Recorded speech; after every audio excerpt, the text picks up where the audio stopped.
So in this video, I wanted to take a quick look at this. It's called the Monteverde tool pen. I've looked at a few of these tool pens in the past, and this is probably the most highly regarded of them, maybe the most popular. It's hard to judge those things, but it's definitely a very interesting offering, and I've been using this one for a few months now, so I wanted to spend a few minutes talking about it. It is a very similar tool pen to the two we've looked at in the past, so that's the Kikkerland and the Troika. Has some really cool differences from those, most prominently the shape of the body.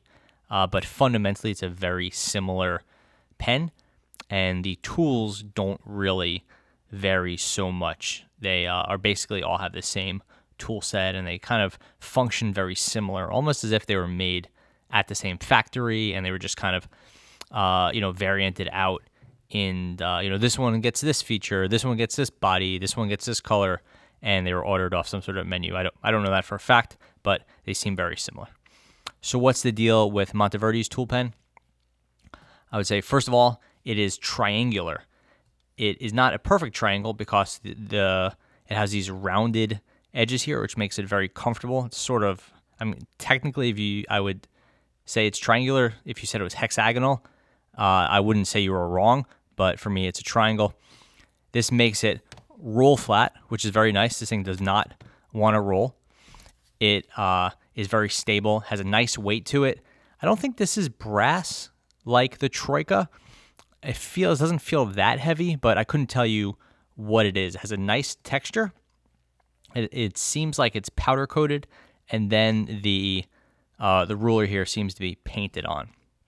As far as that ruler goes, you have two rulers here going from top to bottom, or however you want to describe that. You have your centimeter scale, and then it's in millimeters, but it's in centimeters primarily.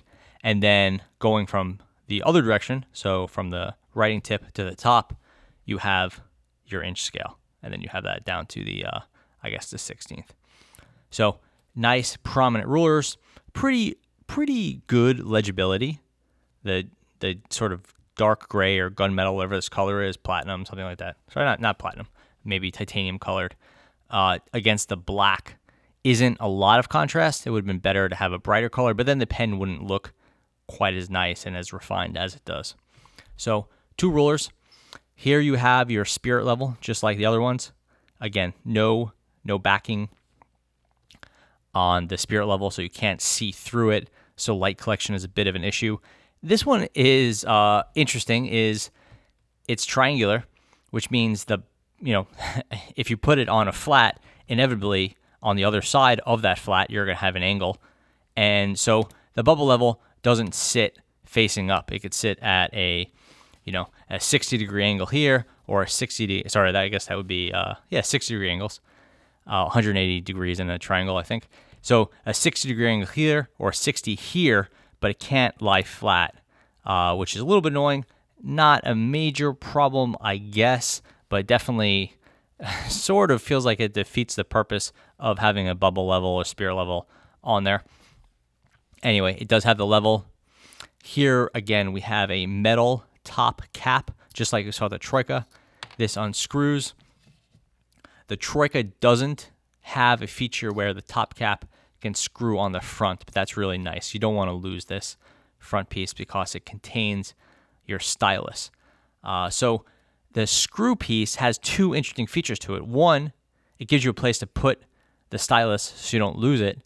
Two is you could use your pen as a pen, and you could hold it like this.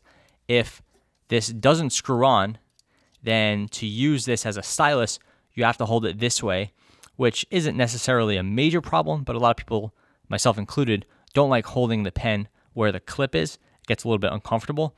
So it's nice to be able to put the stylus tip on the other side. The bubble level is here as well, so that's also sort of getting in the way. It's not a major problem, and you're probably not using your stylus for multiple hours, but it's a nice little refinement, and all it took was a little bit of threading added to that front piece here. The screwdriver is the same as in the other models. We have a small Phillips PH1, whatever it is, and then a tiny little flathead. It's held in place with that little ball bearing right there.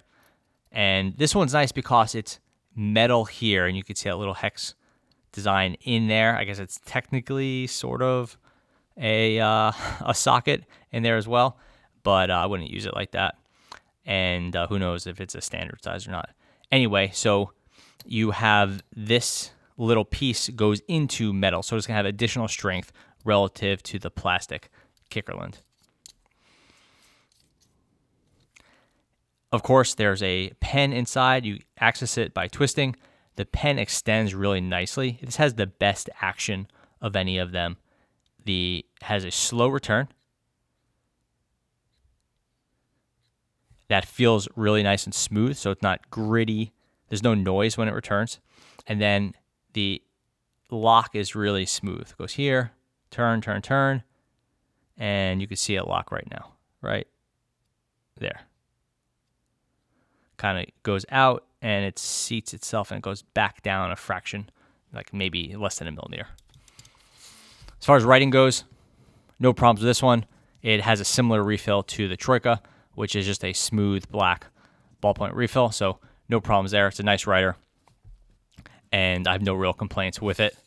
To get at this refill, you just twist it in the opposite direction, and this piece comes out. It's a really nice component. It just feels like it's just a nice hefty piece of aluminum.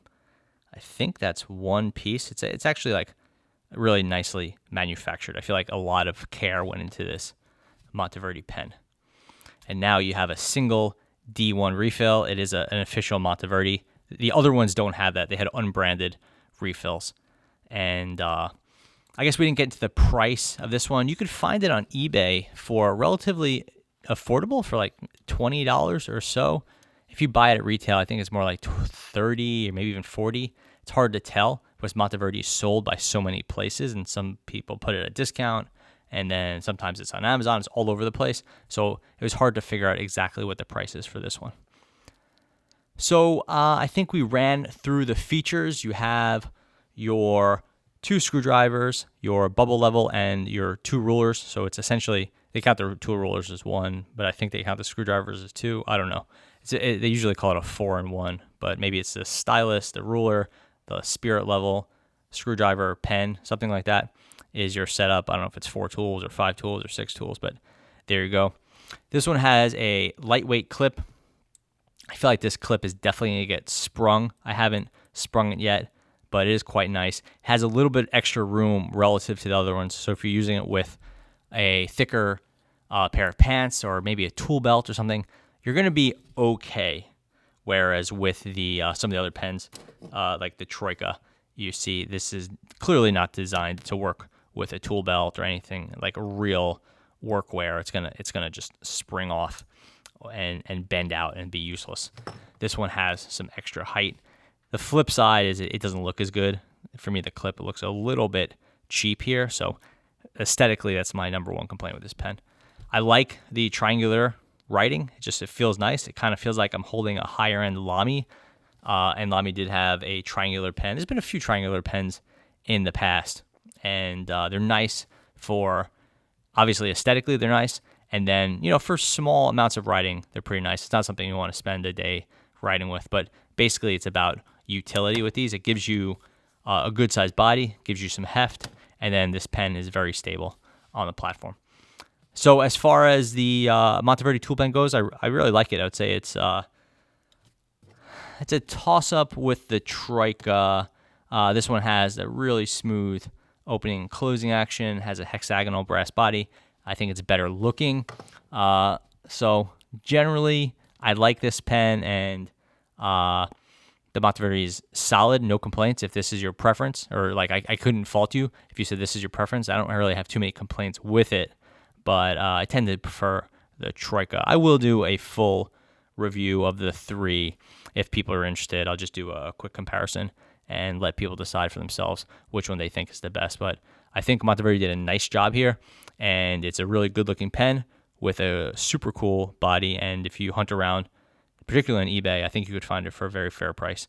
So yeah, that is the Monteverde tool pen, and this is the last of the tool pen series, at least for now. Thanks for watching.